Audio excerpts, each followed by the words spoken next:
Alright guys, welcome back to the channel. Welcome if you're new. Thank you for taking time out of your day to check the video out. We have more PlayStation news, rumors, and leaks to go over and cover today. And we're starting here with just a reminder that the big update for Helldivers 2, the Into the Unjust update, has officially launched today. And it's a pretty massive update overall. And I just wanted to kind of take a moment to highlight the fact that we have covered all of the negative news regarding Sony's live service, and we've covered everything regarding Helldivers as well. But you know, Sony has gotten crushed for their failed live service attempts and just their overall strategy. But the one bright spot, and it continues to be a very bright spot, is Helldivers 2. So got to give a lot of credit to Arrowhead for just knowing exactly how to maintain this game, make it a live service title that keeps people coming back and is keeping high player counts. I still consider Helldivers 2 an upper echelon live service game, and I'm quite surprised by that because, I mean, let's face it, Arrowhead was a pretty small team, and even they were caught off guard by the success of this game. And so also have to give some credit to Sony, where it's like, you know, for everything that went wrong with the live service, Helldivers 2, them getting behind it and backing Arrowhead and believing in this game and, you know, funding it, got to give the credit where it's due. It's great to see Helldivers 2 still thriving and still doing so well. And yeah, I guess at this point I just want to ask you guys, is this big update enough to bring you back to Helldivers 2, or maybe you never left? Let me know, or maybe it's not and you just kind of moved on from it. I'll be curious to see what you have to say. Moving on from that, we have an update for Lost Soul Aside being reported by WCCF Tech. Lost Soul Aside is far from being the most visually advanced game of the current console generation, but even so, it has run at a low resolution range to achieve its 60 FPS gameplay on the base PS5. A new comparison video shared by El Analista de Bits puts the base PS5, PS5 Pro, and PC versions of the game running side by side, confirming resolution and frame rate targets for the two console versions. While the visual differences between the base and Pro console versions are minimal, what is definitely striking are the performance mode resolution ranges between 1189p and 635p on the base PS5, and between 1398 and 1080p on the PS5 Pro, which are really low for a game with relatively dated visuals. Performance, however, seems to be stable for the most part, with none of the stuttering issues seen in the PC version of the game. Lost Soul Aside apparently does have some stuttering issues on PC that are pretty noticeable to a lot of people, and luckily on the PS5 and PS5 Pro versions you don't see that. I'm assuming that's something that will be fixed on the PC side, but if you were wondering, you know, how Lost Soul Aside is performing, this is it. It's kind of crazy to see a game dropping to 635p on a PS5 to maintain 60 FPS, but you know, for a lot of people, the frame rate is the most important thing, especially for fast-paced action games like this. But moving on to the next topic, we have an article here that I found very interesting coming from WCCF Tech, where it talks about the next generation Xbox and how it may cost twice as much as the PlayStation 6.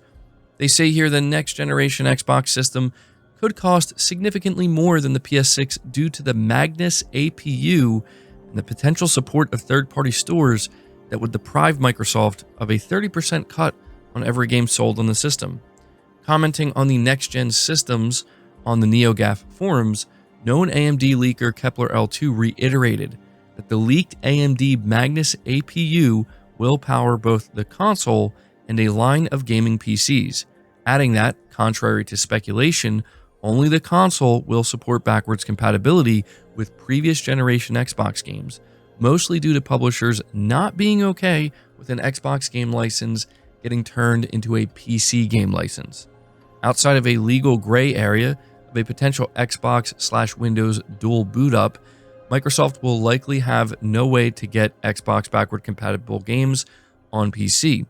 On the other hand, the Xbox next generation system supporting Steam and GOG games shouldn't have legal issues and should be feasible on a technical level by running the game inside a virtual machine. However, supporting third-party stores on a system will likely cause the price of the console to be significantly higher than the PlayStation 6, possibly around double, as Microsoft will need to sell the system at a profit without the 30% cut on every game sold on the system, and with the added cost of the Magnus APU, which reportedly is a very large APU. Though obviously unconfirmed, the next Xbox system costing more than the PlayStation 6 is becoming less surprising, especially after the first details of the AMD Magnus APU leak online. The big APU with a chiplet design will provide Microsoft with a lot of flexibility to produce a wide range of systems that will likely compete with pre-built gaming PCs rather than other consoles like the PlayStation 6 or the Nintendo Switch 2. Sony, on the other hand, is reportedly heading towards a different direction, aimed at delivering a 4K 120 FPS capable system with significant ray tracing performance uplifts while keeping costs down, alongside a portable system which is expected to easily outperform the Xbox ROG Ally X and even the base PS5, with games patched to take advantage of the console's capabilities. So yeah, we once again have a known leaker and insider chiming in and giving their thoughts on this, and they are saying, listen, this console is going to be very expensive, the Xbox console. It's actually looking like it could even be double the cost of the PS6, because what they state here is true. Microsoft is not going to sell this at a loss. They're going to sell it at a profit, because it's likely going to be a niche device, and you factoring the different, stores like Steam being on there, they're losing a 30% cut. It's going to be really interesting. On the other hand, everything we've heard about the PS6, Sony is still trying to make a cost-effective home console, something that's not going to necessarily break the bank for people who want to upgrade and to kind of push into the next generation. And so it's going to be, boy, I'm telling you, it's going to be very interesting to see these new pieces of hardware and these new consoles announced, and the price points and everything that goes along with it. But yes, all of the insiders and leakers are basically trying to prepare people, at least on the Xbox side of things, it's going to be very expensive. So there you go. But moving on to the next topic, I just want to take a moment to let you guys know that we are still seeing games being backported to the PlayStation 4. So I thought this was worth covering after talking about the next generation consoles that are coming out in the next few years, because I've been telling people that cross-gen is going to be the norm to a degree that you're going to see the PS5 supported for probably the entirety of the PlayStation 6 generation. But apparently, according to PlayStation Game Size on Twitter, Marvel Rivals is coming to PS4. So here we are in September of 2025. In the next couple of months, we are officially going to be 5 years into the PlayStation 5 generation, and we are still seeing games making their way to PS4. Game like Marvel Rivals, I guess, makes sense. But yeah, man, as we see other live service games saying they're done supporting PS4, they're moving on from it. We still have others like Marvel Rivals and Call of Duty Black Ops 7 saying, no, we're still going to be there on PS4. And, if you're somebody who stuck to the PS4 and didn't want to upgrade, I mean, you're still getting games. So there you go. Let me know your thoughts on that. Moving on to the next topic, we have Kojima Productions announcing an upcoming event where we may get a glimpse into some of their upcoming projects.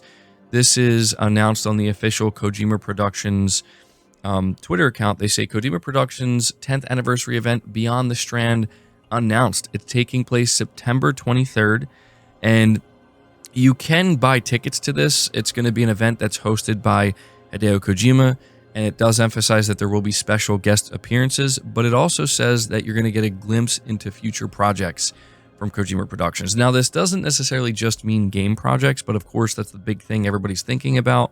We're thinking about OD. It's been a long time since we've seen that. I'm fairly certain that is going to be a PlayStation game as well.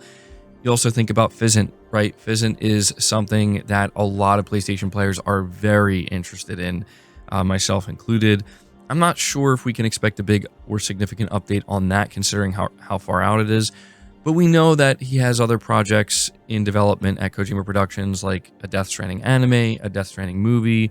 He said that he wants to make a movie. So, it's hard to say exactly what we can expect to show up here. But nonetheless, there is an event happening, again, September 23rd. And it is strange to think it's already been 10 years. It really feels like it wasn't that long ago that we saw Kojima departing Konami and announcing his own studio and a partnership with PlayStation. But here we are. It's already been a decade. So, good stuff there.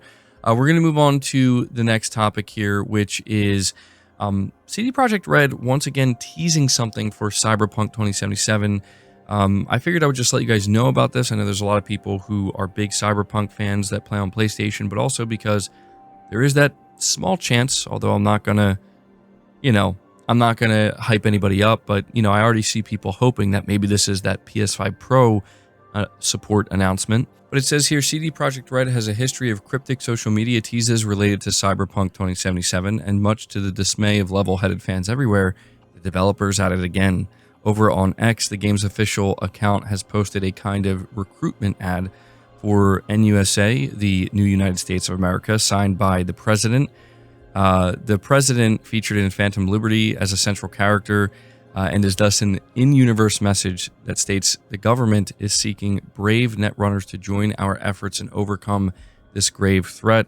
Except it's not related to any in-game event. The post specifically mentions September 4th, 2025. So basically, CD Projekt Red is going to do something later this week. At least that's what we assume. So because of this, there are wild theories that are coming out of this.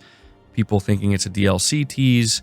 But, it's anybody's guess. I'm just letting you guys know that if you're a Cyberpunk fan and you play on PlayStation, it might be worth tuning into this. I have no idea what it's going to be, and maybe, just maybe, like I said, there's that small chance they'll announce, actually, we did do a PS5 Pro update for this game. So we'll see. But guys, that's going to do it for this video. I hope you enjoyed it. I hope you found it informative. If you did, be sure to leave it a like. Subscribe to the channel if you're new. Hit the bell notification icon, and feel free to share this video out on top of all that. But until next time, guys, take care.